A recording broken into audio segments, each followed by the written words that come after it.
Well, you tell him. What do you tell him? We said, "Que pasa, Senor Doug? Don't lose the faith. We're coming back from a mistake. It's all good." I guess it's compared to what Kyle did in Nationals, and they managed to win, so you never know. We still got half the race left to go. It's all good. Well, and as Abby Broughton would say, anything can happen. And yeah, the race is maybe about halfway through. We're going to get a lot of rest, some penalty rest, along with 97% of the field, which begs the question, if that many people are misinterpreting what your intentions are, maybe you should be a little more clear in your race instructions. So, I mean, what, did everybody just go on the wrong side, or? Well, here it said, keep blah blah blah river on your left-hand side. Yeah. When we're doing a jungle trek, it made sense. It said, keep it on your left-hand side all the way to the TA.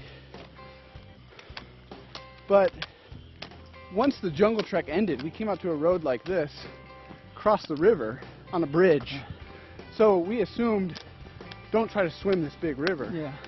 For safety reasons. But apparently they intended us to find some other type of track to travel along instead of the nice road that went straight to the TA. So it was a bit contrived. Every other banned road is X'd out on the map. It's very clear you're not to use it. This road wasn't.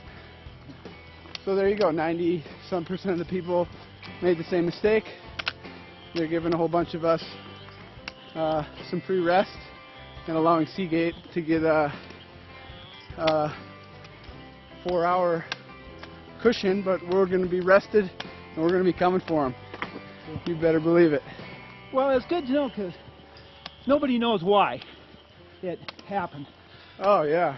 You know, even a tack point, even Barb Campbell can't figure that one out. Well, maybe I haven't seen that yet, so I don't have enough bandwidth to download Barb's. I'm sure if Bash doesn't have an orienteering meet to organize, she'll figure that one out. Exactly. Nate, what do you think? What do I think? So far. Oh, What's your impression of Ecuador? Oh, it's awesome. I've never raced out of the country, so this is new to me. And I think we're all working well together and getting things done, and it's been fun. Everyone's taking care of each other. Mary just took the tent because my feet hurt, so everyone's good. Cool. Hey, Mary Chandler, since we haven't talked before. Yes. Well, we had this huge, nice conversation on Facebook. Ah, yes, definitely. So, what's been your favorite so far? Every little leg has a really fun part. We just did this 1,900-meter descent that was through this really narrow, it was almost like a tunnel. We're not sure, we assumed it was carved by water or something a long time ago, but it wasn't wider than us. And that was really fun. Well, that was fun for 500 meters. The last 1,400 was a little much, but everything's really great around here. The course is well put together, and we're getting a very good taste of what Ecuador has to offer between starting out in the Andes, the lower Andes, and hitting the Amazon. That was some serious rain. I think we've basically been wet and muddy for 3 days now. But it's everything adventure race is, so it's been good. Cool.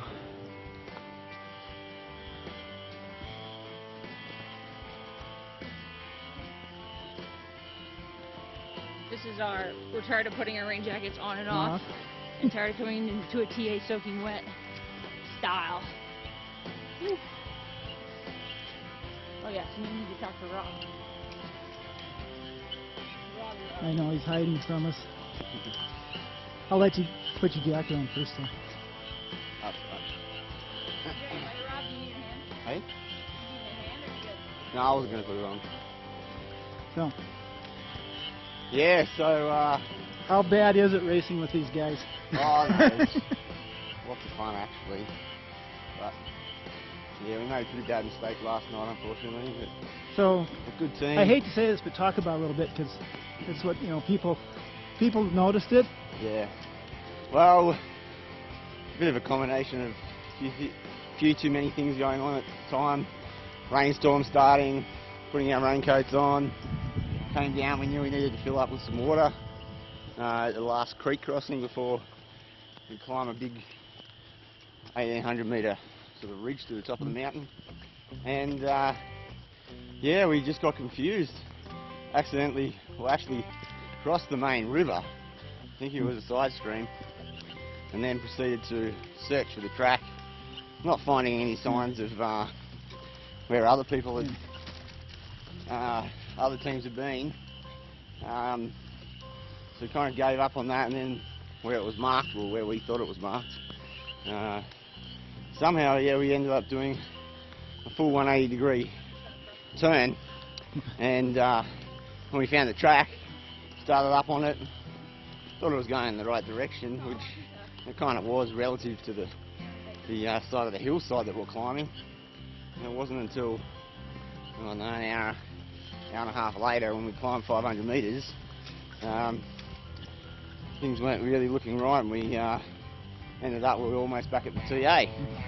So, yeah, back down to the bottom, 5-6 hour mistake or something, and ran into our friends and Team Raidlight from France, who we've been seeing a lot of this race. They've been, yeah, racing really sensibly, at least from what we've seen. They just don't miss a beat. We've been a bit more erratic, moving faster, but yeah, they're solid. Well, it looked like on the track, and this is what people mentioned, is that once you figured out you weren't there, you went back, started over, and got to it. Yeah, oh, that's yeah, not quite true. But, well, that's what we'll tell everybody. One interesting thing you missed was there's a hydroelectrical dam right upriver, and they let go water, then they release. You know, they release or they don't or whatever. So we crossed this river, and it was kind of raging. So we're like, okay, there's the river. And then when we went towards to find the track, we ended up crossing the same river, but it was really low, but we didn't know So it was like the same river because there was, you know, half as much water, or a third or whatever. So that was kind of tricky. Interesting. Hour and a half of sleep doesn't really help either. Yeah. No. Is that what you've had so far? Yeah. Well, But we're looking forward to our 4-hour penalty sleep. well, you know what? It's a good time to have it, isn't it? Yeah. Nighttime.